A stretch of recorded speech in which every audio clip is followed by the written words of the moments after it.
capsule, nous allons poursuivre la correction d'un exercice tombé à l'épreuve de mathématiques en Nouvelle-Calédonie en février 2018.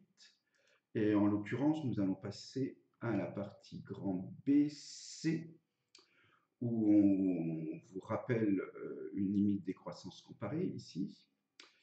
Et alors, il va falloir vérifier que cette égalité est vraie.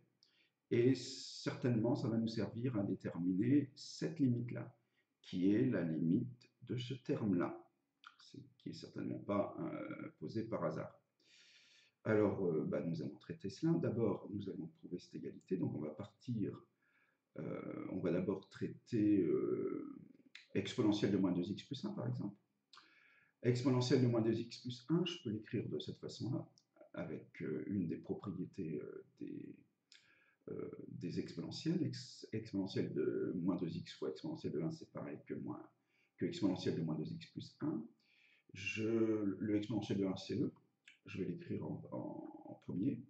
Et fois exponentielle de moins 2x. Ensuite, on va traiter le 4x cube pour le transformer légèrement.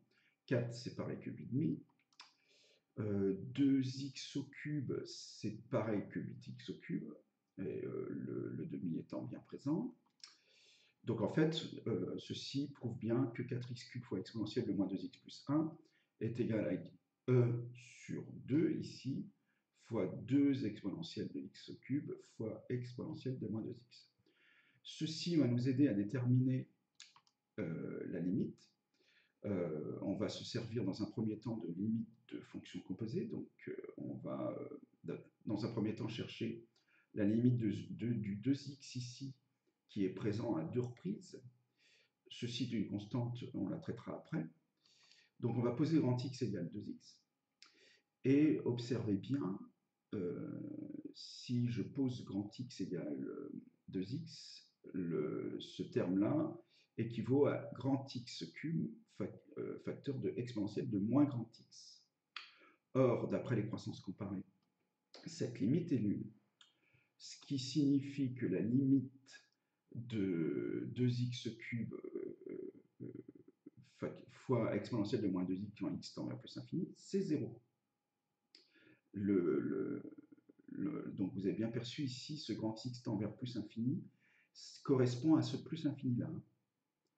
C'est pas ce plus l'infini. Grand x tend vers plus l'infini. Voilà. Donc voici ma limite, et donc la limite du terme de la question précédente qui majeure f de x, c'est égal à 0. Voilà, ceci achève la correction de cette question. Je vous remercie de l'avoir suivi.